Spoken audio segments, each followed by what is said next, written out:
Bismillahirrahmanirrahim. Assalamualaikum warahmatullahi wabarakatuh.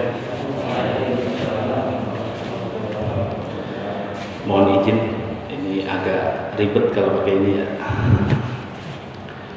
Innal hamdalillah wa syukrulillah, salatu wassalamu ala nabiyyina Muhammadin sallallahu alaihi wasallam wa ala alihi wa sahbihi ajma'in, amma ba'du.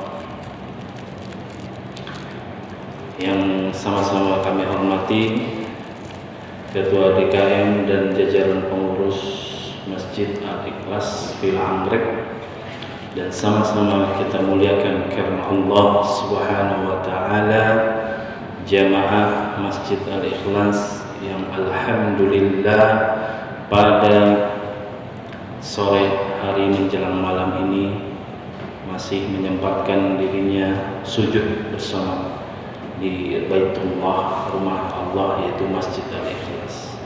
Hayya bina nashkurullah azza wa jalla huwal khaliqu hadhihi dunya wa khaliqukum kal bashar. Marilah selalu kita bersyukur para jamaah sekalian dengan mengucap kalimat alhamdulillah, karena tiada syukur, tiada pujian yang patut kita syukuri kecuali hanya Allah Subhanahu wa taala. Dengan kita selalu bersyukur, semoga Allah rahmati segala langkah kaki kita, gerak-gerik kita menjadi nilai ibadah. Amin amin ya rabbal alamin.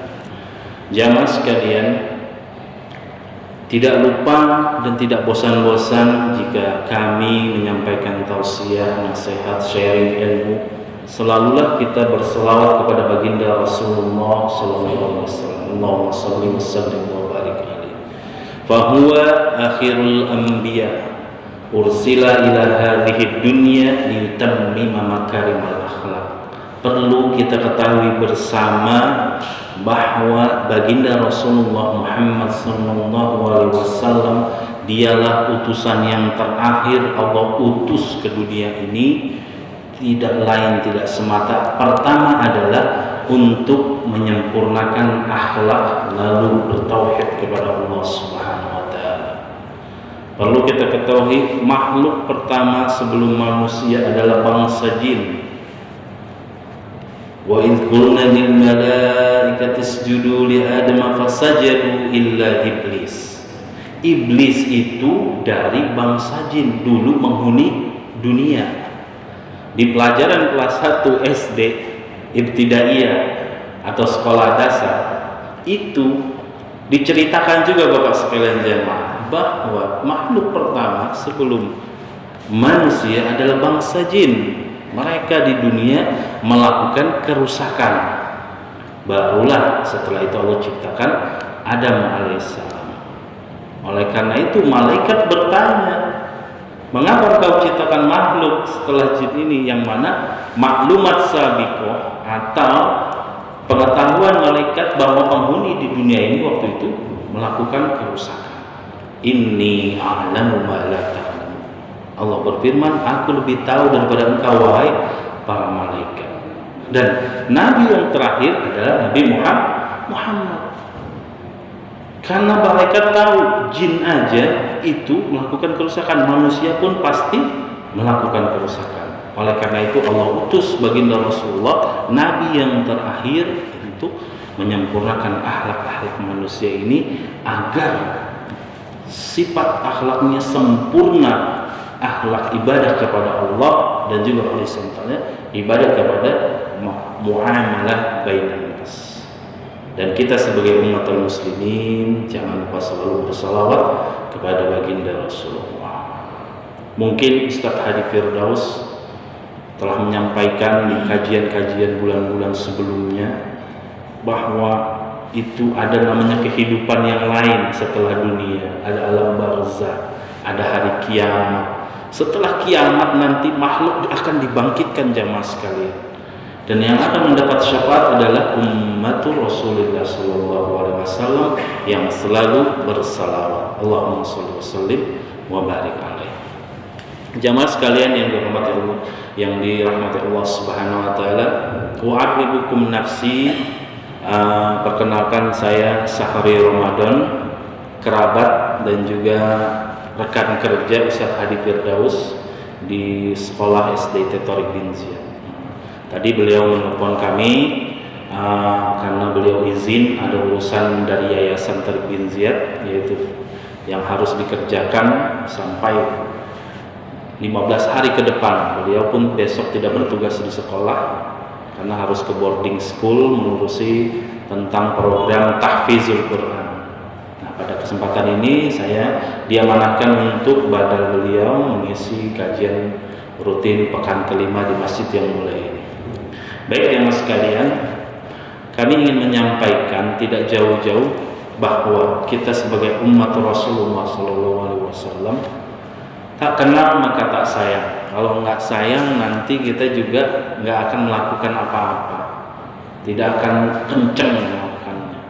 Kita sebagai umat Nabi Muhammad haruslah tahu sosok baginda Rasulullah. Nah, pada kesempatan ini kami ingin menyampaikan siapa sih di samping baginda Rasulullah, rekannya, sahabatnya. Pada kesempatan kali ini kita ingin menyampaikan sosok khalifah, yaitu Umar bin Khattab dan Ali bin Abi Thalib.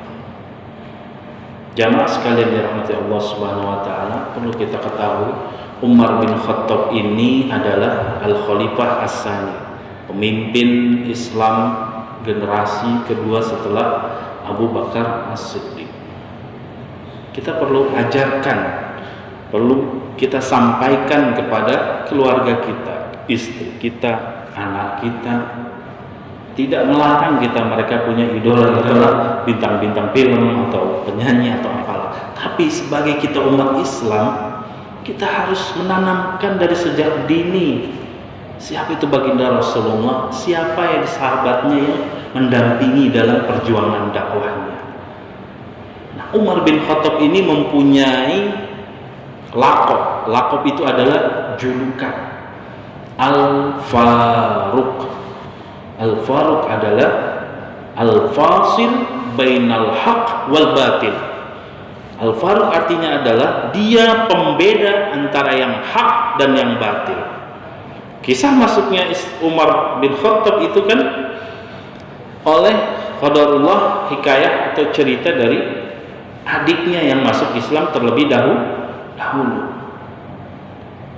Dalam riwayat disampaikan Umar itu perawakannya, badannya jika naik kuda kakinya sampai ke tanah, saking gagahnya dan besarnya. Dan ketika beliau belum di posisi bersyahadat, belum masuk Islam, beliau juga selalu menyiksa kaum muslimin yang masuk Islam ikut bersyahadat bersama Rasulullah. Kalau kita baca sejarah jamaah sekalian, fase dakwah yang pertama itu dakwah secara sirri, secara sembunyi-sembunyi, kurang lebih berapa tahun itu Umar ikut menyiksa orang-orang kaum Quraisy yang masuk Islam karena dia sangat besar. Tapi dengan hidayah Allah dan doa Nabi Muhammad SAW, ya Allah, kuatkanlah Islam ini dengan dua Umar, ya kan? Kalau kita lihat sejarah, dua Umar, yaitu Umar bin Khattab dan Umar bin Hashim, yaitu bin Hisham, yaitu Abu Jahal. Alhamdulillah, Allah mengabulkan doa baginda Rasulullah. Umar bin Khattab masuk Islam, singkat cerita, oleh lewat wasilah adiknya. Dan setelah dia masuk Islam langsung menghampiri baginda Rasulullah. Dan itu di Baitul Arqam, tempat berkumpulnya base camp, markasnya umat Islam ketika itu. Hamzah masuk duluan. Di kaum Quraisy Mekah ini jamaah sekalian, itu ada dua jagoan, kalau kata bilang centeng atau kita bilang orang kuat lah zaman sekarang. Itu Umar dan Hamzah. Hamzah udah masuk Islam duluan, sampai ketika kedengaran Umar ingin datang ke Baitul Arqam, dan itu sudah masuk Islam syahadat singkat cerita ketika itu lewat adiknya ketika beliau ingin memegang Al-Quran yang dibaca oleh adiknya. Hamzah berkata kepada Rasulullah, ya Rasulullah, biar saya yang terdepan menjaga pintu ini jika memang Umar melakukan suatu hal yang ingin memporak-porandakan kaum muslimin. Ya akhirnya Hamzah pasang badan turun ke bawah, tapi baginda Rasulullah melarangnya, biar aku saja, karena Rasulullah biasanya sudah mendapatkan wahyu kabar dari malaikat. Ketika Umar masuk ke situ, dia perkataannya sangat kalem, manggilnya bukan Aina Muhammad, bukan lagi dipanggil nama Aina Rasulullah. Rasulullah berarti kalau udah ini berarti semua paham, dia sudah lembut, tidak dalam keadaan emosi, dan alhamdulillah pasti sudah bersyahadat. Rasulullah menyampaikan, anak, dan dipegang kerahnya. Ada apa Umar? Dan Rasulullah juga perawakannya gagah. Umar bilang, aku bersyahadat dan ingin masuk Islam. Singkat cerita seperti itu. Nanti kita akan sampaikan bagaimana Umar dan Ali ini saling berkolaborasi, saling menyempurnakan, yang mana nanti aplikasinya kita jalankan di kehidupan bernegara ini, yang mana majemuk kaum muslimin di Indonesia ini. Umar menyampaikan kepada Rasulullah, ketika aku sudah masuk Islam, apa yang aku lakukan ya Rasulullah? Berdakwah, sebarkan. Jika aku mati dalam keadaan Islam, apakah aku mati dalam keadaan benar dan mulia? Kata Rasulullah, iya. Dan jika aku bertindak sesuai dengan arahanmu ya Rasulullah, apakah aku akan benar di jalan Allah? Kata Rasulullah, iya. Oleh karena itu Umar bin Khattab langsung mengajak Hamzah dan para sahabat yang sudah masuk Islam menuju Ka'bah. Hamzah di barisan terdepan, Umar di belakang. Sampai di Ka'bah, orang kafir Quraisy yang melongok bahasa kita udah tersebar, Umar masuk Islam. Dan Umar berkata, barang siapa di antara kalian yang ingin istrinya menjadi janda, anaknya menjadi yatim, bangun, hadapi aku. Maksudnya sekarang aku masuk Islam, yang mau menentang Rasulullah dan agama Allah ini lawan aku. Di kisah lain, di riwayat lain, Umar berkelahi dari pagi sampai sore. Ini Umar saking gagahnya. Jadi kalau kita melihat zaman saya dulu SMP, SMA, itu anak-anak tawuran itu nggak ada apa-apanya zaman sekalian. Umar udah tawuran dulu sama kaum musyrikin di Mekah. Ketika beliau mengikrarkan asyhadu an la ilaha illallah wa asyhadu anna Muhammadar Rasulullah, dari pagi sampai sore. Ketika beliau sudah lelah, ditangkap itu satu orang, dipegang, dicekek dan diancam, jika kalian ada yang menyerang saya lagi, saya akan patahkan atau saya akan lumpuhkan dia. Itu waktunya istirahat Umar. Dan itu terjadi di riwayat lain, dikisahkan Umar berkelahi dan mendakwakan Islam di Ka'bah dari pagi sampai sore dikeroyok. Ada yang menceritakan 5 orang melawan Umar. Intinya Umar bin Khattab ini perawakannya kuat dan sangat gagah. Kita sampaikan ke anak-anak kita, udah nak, jangan berantem. Itu udah ada dulu Umar tuh, jelas dia membela di jalan Allah 1:5 dari pagi sampai sore. Di bola kapal, anak SMP dulu berapa tahun lalu, 2012, ya ribut begitu zaman sekarang. Tidak ada artinya. Paling sejam, 2 jam paling lama. Ini Umar dari pagi sampai sore baku hantam. Dan itu bukan hanya masalah gengsi, tapi itu karena li'ila'i kalimatillah, untuk mengangkat nama Allah. Tuhanlah Allah yang patut kita sembah. Jamaah sekalian, itulah sosok Umar bin Khattab. Di riwayat lain disampaikan bahwa jika Umar berjalan, itu setan ketemu di ujung jalan, dia ambil jalan yang lain, dia persilahkan Umar. Saking gagahnya Umar, dan dia benar-benar pembeda antara yang hak dan batil. Dan inilah karunia Allah. Allah lengkapi pendamping Rasulullah dalam berdakwah dengan berbagai sosok sahabat. Umar yang gagah berani, Utsman yang ringan tangan, sedekahnya, Abu Bakar As-Siddiq yang mana setiap Rasulullah sampaikan itu dia langsung percaya. Makanya lakopnya Itu disebut as-siddiq. Sampai ada kisah serigala bisa berbicara, dan itu orang Arab itu nyampaikan ke Abu Bakar Siddiq, kalau memang Rasulullah yang menceritakan itu, sodaktu, aku percaya. Sampai kisah Isra Mi'raj, perintah sholat pun terakhir itu kan Abu Bakar Siddiq. Jika Abu Bakar percaya, semua insya Allah kaum Mekah akan percaya akan perintah sholat. Ada Ali, gerbang ilmu. Ada Utsman yang begitu sedekahnya banyak, sampai ada namanya di sana di Arab Bi'ru Utsman, sumur Utsman, sumur yang dibeli oleh Utsman dari orang Yahudi supaya kaum muslimin bisa mengambil airnya secara gratis.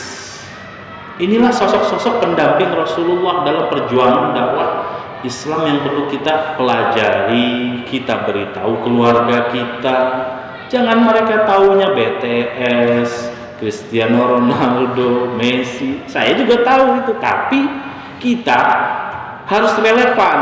Zaman sekarang zamannya gadget dan milenial semua, tapi kita jangan sampai anak didik kita, keluarga kita, yang terutama keluarga kita dulu deh, kita kenalkan.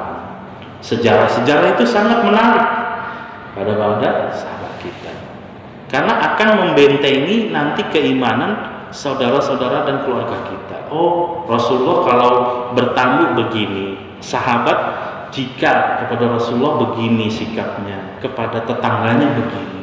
Semua ada jamaah sekalian, semua ada. Watil kal ayyamu nudawiluha bainan nas. Allah berfirman dalam Al-Quran, hari-hari yang kita lalui, yang kita hadapi dan kita rasakan saat ini sebenarnya banyak sudah terjadi di kaum sebelumnya. Banyak tawuran, lebih keren dulu. Umar tawurannya lebih hebat untuk memperjuangkan nama Allah dari pagi sampai sore. Ada yang mengaku nabi, masih kecil. Dulu ada yang mengaku Tuhan, sekarang belum ada yang mengaku Tuhan.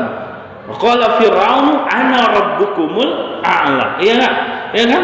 Fir'aun itu udah sampai setan aja ampun, saya nggak sampai segitunya, katanya. Ampun, udah lepas tangan setan.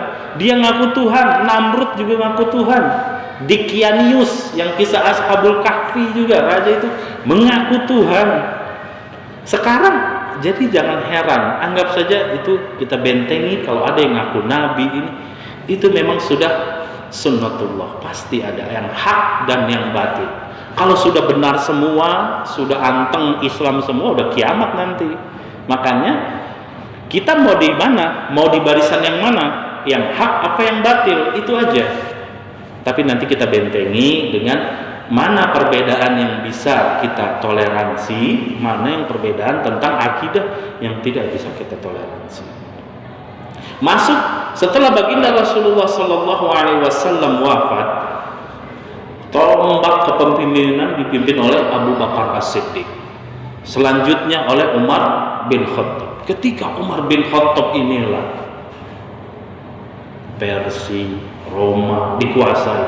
Kalau kita baca sejarah, Persia atau Romawi, Persia itu menguasai dunia, hampir seluruh dunia. 800 tahun 800 tahun sekali. Di zaman Umar Allah utus sahabat dan itu bisa ditaklukkan. Ada Khalid bin Walid dan sebagainya. Nah, fokusnya jamaah sekalian, ketika itu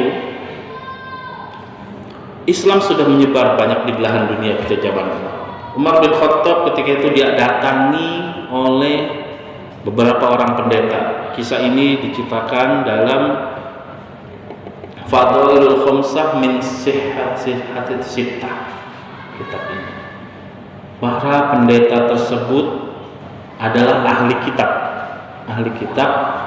yang mana kan kitab-kitab sebelum Quran ada Zabur, Taurat, Injil, dan itu dibawa oleh nabi-nabi Allah juga. Dan di dalam kitab mereka itu, Taurat itu, akan datang nabi, utusan Allah yang terakhir. Ciri-cirinya begini, terus dalam sejarah. Dan di sini mereka menemukan ada Nabi Muhammad, sahabatnya yaitu Umar, Abu Bakar yang memimpin khalifah ketika itu. Dan mereka datang ahlu kitab tersebut. Ya Amirul Mukminin, wahai pemimpin orang-orang muslim, kami ingin mengajukan pertanyaan yang mana jika benar nanti kalau Tuhan mau memberikan hidayah, kami akan beriman kepada Tuhan dan mengakui Muhammad adalah utusan Allah. Kata Umar bin Khattab, silahkan, apa hajat kalian?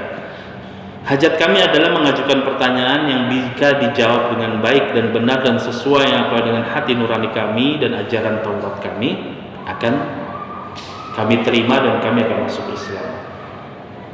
Pertanyaan pertama, kalau Bapak sekalian sudah pada baca bukunya, itu tentang sangat mudah sebenarnya, tapi kalau nalarnya tidak jalan atau tidak sampai ke situ, kita bingung. Mata ghuliqat abwabus sama, kapan itu pintu langit ditutup? Ini kan majas, ini kan masa langit bisa ditutup gitu kan? Wa mata futihati abwabus sama, dan kapan pintu langit terbuka? Dan disebutkan lagi apa kejadian atau sebuah kisah yang menceritakan kuburan berjalan bersama penghuninya. Bagaimana kuburan itu berjalan bersama penghuninya? Ada kisahnya. Dan Umar mulai bingung. Dan ini memang Allah berikan kemampuan para sahabat satu sama lain berbeda. Dan itu untuk saling melengkapi. Mereka jadi jati dirinya masing-masing. Dan sebutkan makhluk Allah yang berjalan di muka bumi ini, dia ada tanpa induknya, tanpa dilahirkan oleh ibunya atau induknya. Sampai yang soal yang terakhir ditanyakan tentang kisah Ashabul Kahfi yang sudah tenar dan sudah sering kita dengarkan. Kata Umar, kalau kalian ingin beradu tinju, berkelahi sama saya, kalian bertiga kurang, saya minimal 5 orang, kata Umar. Mereka mulai mundur nih. Waduh, kita mau bertanya kepada Amirul Mukminin malah ditantang untuk berkelahi, bertempur. Dan ini Umar hanya menggertak. Mereka ciut, tapi Umar setelah itu sangat bijaksana jamaah sekalian. Tapi tenang, kata Umar bin Khattab, ada di antara kami yang akan menjawab dengan sedetail-detailnya dan insya Allah Anda akan puas. Oh, kata para pendeta tersebut, tafadhal, silahkan kalau memang ada, kami mencari kebenaran. Panggil kan, wahai sahabat, panggil Ali di rumahnya.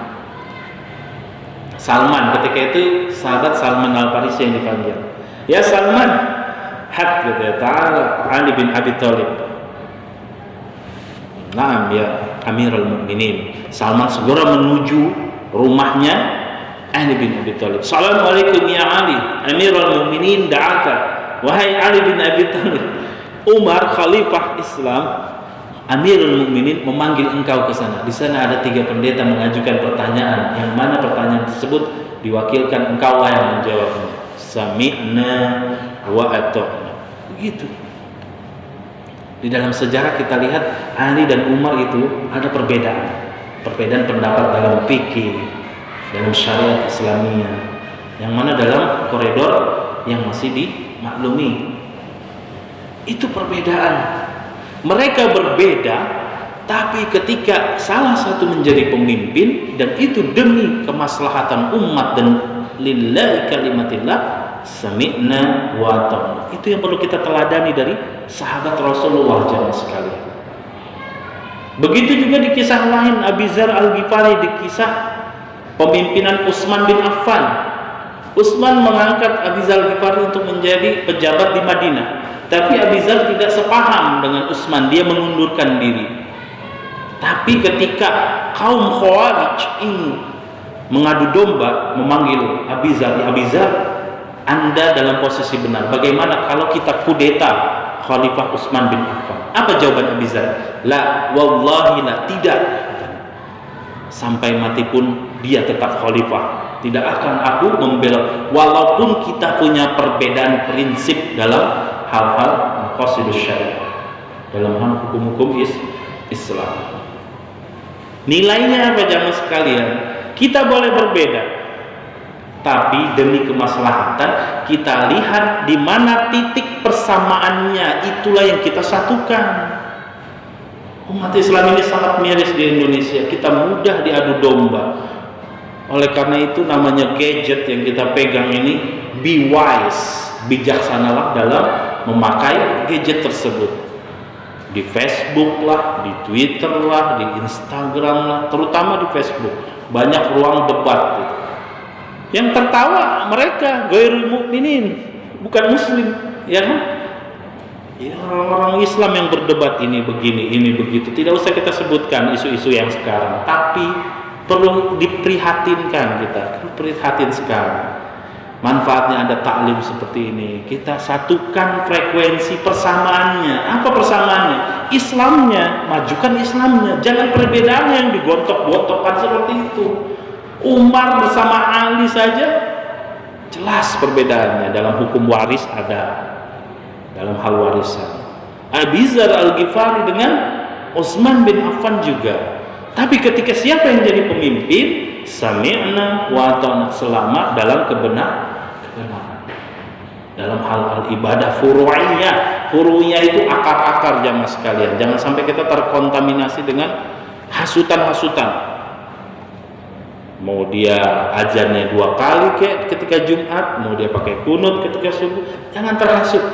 Semua ada dasar dan hukumnya, kecuali dia yang tidak sholat, nambahin rokaatnya, subuh jadi 3 rokaat. Nah, itu yang perlu kita perdebatkan, yang mendasar. Yang tidak mendasar furu'iyah, yang mana ulama sekelas Imam Syafi'i, Imam Hambali, Imam Maliki, mereka berbeda pendapat, tetap saling menghormati dan persatuannya yang perlu kita jaga. Itu yang kita ajarkan, kita sampaikan ke anak-anak kita, saudara kita, dari kisah-kisah sirah nabawi dan para sahabat.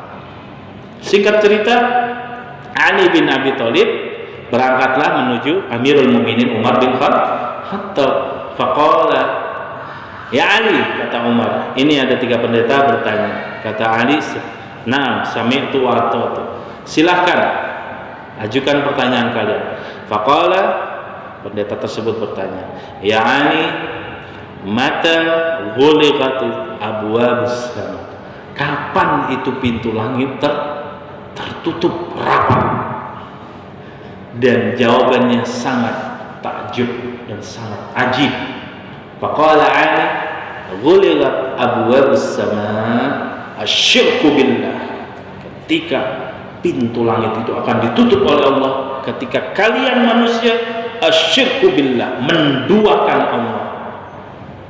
Menduakan itu bukan berarti kita keluar dari Islam juga ya. Kan ada syirkun shaghir, ada syirik kecil, syirik besar. Itu perlu kita perhatikan.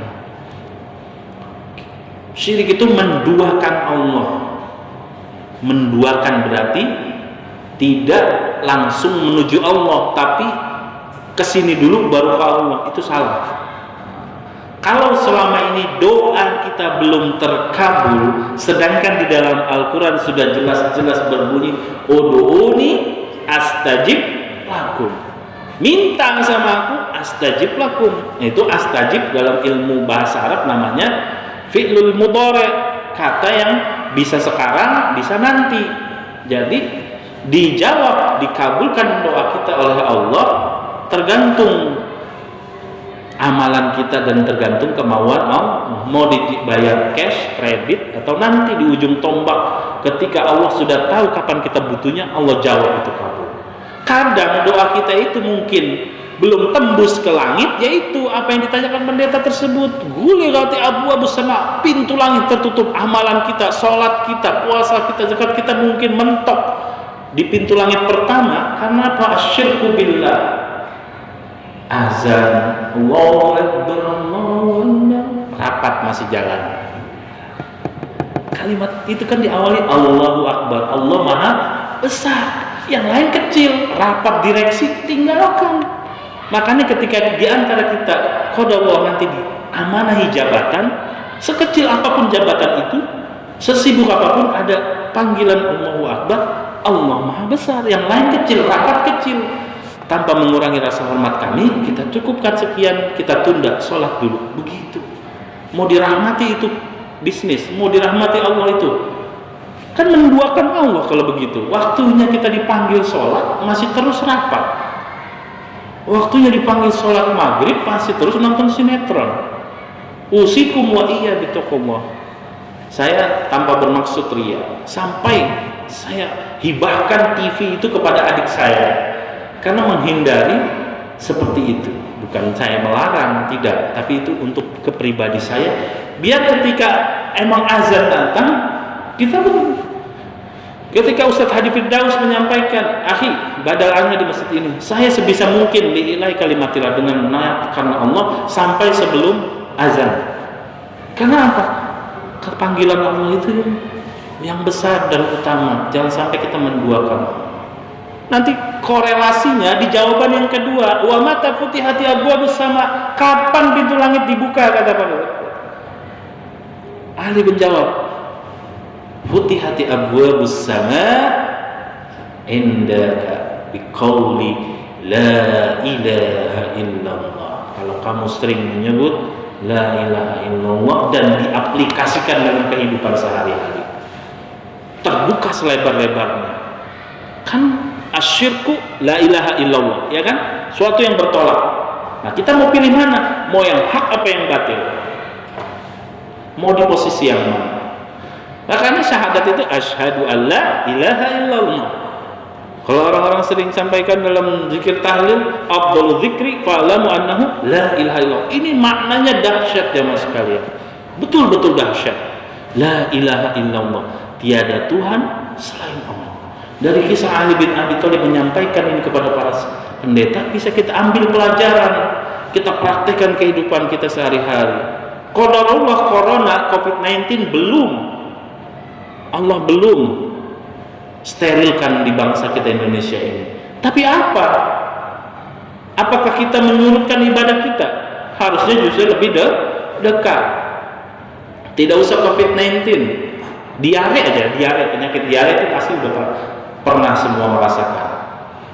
Apakah pernah terbesit dalam kita ketika kita tertimpa musibah suatu penyakit, langsung ya Allah, Allahumma rabban nas adhibil ba'sa isbiri innaka anta syafi la shifaa illa shifauka la yughadiru saqaman wala alaman amin amin rabbih. Baru beli obat, baru ke dokter. Kan sudah viral dari tahun-tahun sebelumnya, ada seorang dokter ahli jantung di Bandung, setiap pasiennya yang datang ditanya, udah wudhu, udah sholat, maksudnya apa? Dia itu dokter yang mengaplikasikan, mempraktekkan kalimat la ilaha illallah. Yang menyembuhkan itu Allah. Obat dokter wasilah, perantara dengan izin Allah. Dan ini terjadi, masyaallah muslimin rahimahullah jamaah sekalian. Allah Maha Adil. Salah satu tadfa'ul bala, menghindarkan bala dan juga menyembuhkan penyakit itu apa? Ustadz Yusuf Mansur sering sampaikan, sodakoh. Di Riyadh, di Arab sana, itu pernah terjadi. Seorang ibu sudah divonis kanker, sarton, cancer, penyakit kanker.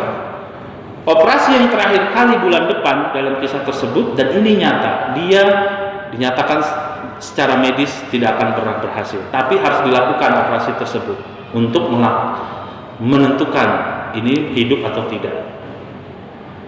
Nah, qadarullah, Allah mengirim perantara, yaitu kita terkenal dengan tenaga kerja Indonesia. Datanglah seorang ibu tenaga kerja Indonesia ke rumah ibu yang sakit tersebut, dan dia menjadi pembantu ibu rumah tangga, ngepel, nyapu, masak. Dan setiap selesai pekerjaan sebelum zuhur, ketika siang, ibu yang sakit kanker itu, orang Arab tersebut, melihat wanita Indonesia tersebut masuk kamar mandi lebih dari setengah jam nggak keluar-keluar.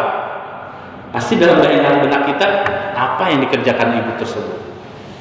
Sampai sudah 1 pekan, ibu orang Arab tersebut, majikannya memberanikan diri untuk bertanya. Mungkin namanya siapa, saya ini katanya, wahai ibu, Anda kerjanya bagus, rapih, tapi saya mau bertanya hal yang prinsip, mohon maaf jika tersinggung. Tidak apa-apa madam itu biasanya sebutan majikan di Arab sana. Kenapa kalau setiap siang setelah pekerjaan selesai kamu masuk kamar mandi terlalu lama di dalam? Saya perhatikan itu dalam 1 pekan ini. Ibu tersebut menjawab dengan terseduh-seduh dan nangis. Saya berangkat ke sini setelah melahirkan anak saya umur 1 pekan, 1 minggu lebih. Dan saya mendapat visa karena kebutuhan ekonomi. Saya berangkat ke sini untuk menjadi pembantu ibu rumah tangga. Diceritakan dengan sesedih-sedihnya. Biasanya TKI itu kontraknya, alhamdulillah saya 2009 pernah ke Saudi, Allah takdirkan untuk pergi haji, itu 2 tahun biasanya, kontrak itu 2 tahun sambung, 2 tahun sambung, dan dia dikontrak 2 tahun. Mendengar kisah tersebut, jadi dia melahirkan anak 1 pekan setelahnya berangkat, kan anak itu harus minum ASI, air susu ibu. Nah, setiap di kamar mandi, ibu tersebut, pembantu tersebut mengeluarkan ASI-nya untuk dikeluarkan, karena kalau tidak dikeluarkan menjadi penyakit. Beda kasus kalau yang memang dia tidak keluar ASI, kan ada jenis-jenisnya, ada yang keluar, ada yang tidak. Nah, seperti itu. Dia keluarkan dan butuh waktu yang lama, hampir setengah jam lebih. Ibu yang dan divonis penyakit kanker itu dengan hidayah Allah, makanya dalam suratul Fatihah, ihdinas siratal mustaqim, kita selalu maknai supaya Allah beri hidayah. Ibu tersebut mendapat hidayah. Dia bilang spontan, kamu besok pulang, saya beliin tiket. Gajinya kurang lebih 800 real waktu itu, kurang lebih hampir 2,5 juta, kalau dirupiahkan 2 juta, kalau real 3.500. 800 real kali 24 bulan, 2 tahun, dikasih gajinya 2 tahun, diberi pulang, berangkatkan, besoknya pulang. Setelah pembantu tersebut pulang, ibu itu niat sedekah ikhlas, setiap hari menangis. Setelah menangis dia merasa lega. Di akhir bulan dia mau operasi, check up, MRI dan sebagainya. Dokternya kaget, subhanallah, ibu berobat di mana katanya? Ibu berobat di mana katanya? Ke luar negeri kah? Ke Dubai? Ke Eropa? Tidak, saya tidak kemana-mana katanya. Tapi ini kanker sampai akar-akarnya sudah hilang. Idza rada syai'an ayaqula lahu kun fayakun. Allah kalau udah punya hajat, kun fayakun, hilang. Seperti itu. Dan ini kisah nyata dan viral di Arab Saudi sana, jamaah sekalian. Ibu tersebut menyampaikan, kami hanya ada kisah seperti ini. Saya ikhlaskan gajinya 2 tahun, saya suruh pulang. Dan musabbab wasilah sedekah itu Allah angkat penyakitnya. Tapi pertama hidayah dulu, dia yakin kepada Allah. Sama seperti pertanyaan yang tadi, kembali kepada pendeta tersebut, kapan pintu Allah terbuka, pintu langit ini, langit yang luas yang tidak ada ujungnya kalau kita lihat, ketika kita memaknai kalimat la ilaha illallah, tiada Tuhan selain Allah. Rumusnya begini, nggak ada kesuksesan kecuali Allah dulu, baru sukses tuh anak kita UN-nya. Nggak ada keuntungan besar dalam bisnis perusahaan kita kecuali kita sujud minta kepada Allah. Yang diamanahkan menjadi pemimpin, tegakkan sholat.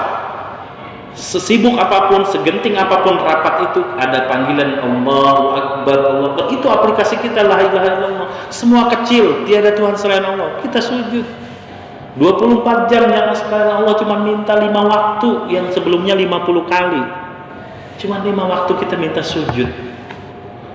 Makanya alhamdulillah di Indonesia, di mall ada masjid, di kantor ada masjid, dengan seadanya. Itu untuk mengingatkan kita, wa ma khalaqtul jinna wal insa illa liya'budun. Tidaklah Allah ciptakan bangsa jin dan manusia kecuali untuk beribadah. Jamaah sekalian, dari kisah tersebut Ali menjawab, pintu langit terbuka nanti kalau kita sudah bisa istiqomah dengan kalimat la ilaha illallah. Sebaliknya jangan sampai syirik. Wah, ke dokter ini dulu, bukan saya menjelekkan dokter, tidak. Semampu mungkin yang udah tahu ini, ada saudara kita punya penyakit ini, sudahkah Anda sholat tahajud? Sudahkah Anda bersedekah? Sudahkah Anda sujud minta kepada Allah? Baru kita berobat kepada dokter. Itu yang benar, bukan doa, sujud terus tapi nggak berobat. Itu juga salah. Karena Allah memerintahkan kita untuk berusaha. berikhtiar. Ikhtiar itulah salah satunya kita duniawinya itu kita minta bantuan kepada dokter. Ujian anak-anak kita yang sekolah mau masuk ke kuliah, ikhtiarnya belajar. Tapi sebelum belajar itu bedanya kita dengan bukan muslim. Ajarkan doanya. Seperti itu. Jamaah sekalian, ada yang selanjutnya yaitu bagaimana kisah kubur yang berjalan. Dan ini lucu kan, gitu. Kubur bisa berjalan sama isinya. Rupanya ini kisah, kata ini adalah kisah Nabi Yunus alaihissalam. Nabi Yunus kaumnya Nineveh. Bangsa Nineveh ini, mama rajanya didakwahi Nabi Yunus supaya beriman kepada Allah. Mereka malah mengolok-olok dan mengejeknya. Inilah hebatnya Nabi Muhammad, beda dengan nabi-nabi yang lain. Nabi Yunus akhirnya berdoa kepada Allah, ya Allah, ini umatku bagaimana? Akhirnya Allah bilang, tunggu 40 hari. Sudah hari ke-39, hampir 40 hari, Nabi Yunus pergi meninggalkan umatnya. Ketika Nabi Yunus pergi meninggalkan umatnya, naik perahu, qadarullah, Allah penuhi janjinya. Langit gelap. Karena sebelumnya Nabi Yunus bilang, kalau kamu tidak beriman, nanti Allah turunkan azab. Ketika azab Allah turun, itu Allah penuhi janjinya. Nabi Yunus keluar, itu kaum Nineveh semua bertaubat. Tapi ketika dalam taubat, nabinya sudah pergi. Ketika pergi, Allah takdirkan itu perat kapal lautnya harus ada yang dikurangi beban beratnya. Diundilah berkali-kali Nabi Yunus bin Matta ini keluar dan dia diceburkan ke laut. Barulah kita kenal dengan kisah ikan paus memakan Nabi Yunus, dan itu bertahan lama. Walau itu dalam Al-Quran, kalau Nabi Yunus tidak bertasbih itu akan kekal sampai hari kiamat. Tapi Nabi Yunus bertaubat, bertasbih, la ilaha illa anta subhanaka inni kuntu minaz zalimin. Baru itu akhirnya muntah dan keluar. Inilah, dan itu diceritakan dalam kitab Taurat mereka, dan mereka paham seperti itu. Terus pertanyaan selanjutnya, yang mana makhluk Allah yang lahir tanpa induknya? Yang bisa kita tebak, nabi yang pertama Nabi Adam, pendampingnya Hawa. Lanjutnya, ini yang biasanya umat Islam jarang tahu. Setelah Nabi Adam, Hawa, ontanya Nabi Soleh keluar dari batu, ya kan? Itu dalam kisahnya. Itu kan nggak ada induknya. Kaumnya minta, tunjukkan kehebatan Allah, kebesaran Allah. Coba tunjukin, munculkan onta betina dari balik batu tersebut. Muncul, klik, tanpa induknya. Selanjutnya, apalagi? Tongkat Nabi Musa ketika melawan para penyihir Fir'aun, berubah menjadi ular yang hadir ke bumi tanpa induknya. Yang terakhir, sebelum Nabi Muhammad, itu ada kisahnya Ibrahim alaihissalam, yaitu domba yang menggantikan Nabi Ismail alaihissalam ketika mau disembelih. Ya kan? Ketika mau disembelih, tiba-tiba muncul dengan kehendak Allah itu domba. Itulah pertanyaan-pertanyaan para pendeta tersebut yang mana kadang kita sendiri umat Islam belum bisa memaknainya dari kisah tersebut. Jamaah sekalian, kita bisa lihat yang selanjutnya, dari 4 kisah tersebut pendeta 2 langsung masuk Islam, kecuali yang 1 baru nanti tentang, saya yakin 2 ini sudah bisa mereka masuk akal mereka. Tapi coba ceritakan tentang yang ketiga, Ashabul Kahfi. Wah, baru itu nanti kita udah tahu kan cerita Ashabul Kahfi diceritakan seperti itu.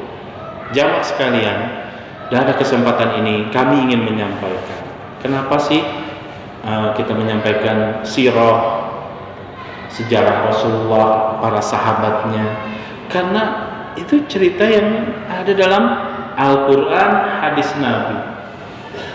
Itu yang kita ajarkan, dan kita bisa ambil pelajaran dengan sebaik-baiknya. Dari pertama tadi, Umar bin Khattab seorang khalifah, Amirul Mukminin, ketika dia tidak tahu, tanpa sungkan dia bilang, saya akan mewakilkan. Begitu juga saya pribadi, jika memang tidak ada suatu masalah, saya akan bilang pada jemaah, saya akan baca kitab lagi, tanpa harus berbicara semaunya tanpa dasar ilmu yang pas. Seperti itu. Dari poin 1, 2 tadi, asyirku billah, jangan sampai kita menduakan Allah. Ajarkan anak cucu kita, tetangga kita, saudara kita. Nomor 1 kan Allah, baru dunia. Karena pintu langit mungkin tertutup, waktunya azan masih pada nonton. Nah, salat, bapak sama ibunya masih depan TV atau masih depan HP. Usikum wa iya, ya, saya juga berwasiat untuk diri sendiri. Tapi kebenaran harus kita sampaikan. Itulah realitanya. Udah qad qamatis shalah, masih berdebat dalam rapat program kerja. Di dunia kita paling lama berapa? 50 tahun, 60 tahun, 100 tahun. Kalau udah di atas 60, dalam surat Yasin, wa man nu'ammirhu nunakkishu fil khalq. Siapa yang kami panjangkan, kata Allah, umurnya, kami kurangi bentuk fisiknya dan kemampuannya. Semoga dengan penyampaian ini bisa menambah keimanan kita, kekuatan kita, beribadah kita lebih kuat lagi. Jazakumullah khairan katsiran. Al-afu minkum wa syukran katsiran ala husni ihtimamikum wa ihtimamikum. Wassalamu alaikum warahmatullahi wabarakatuh.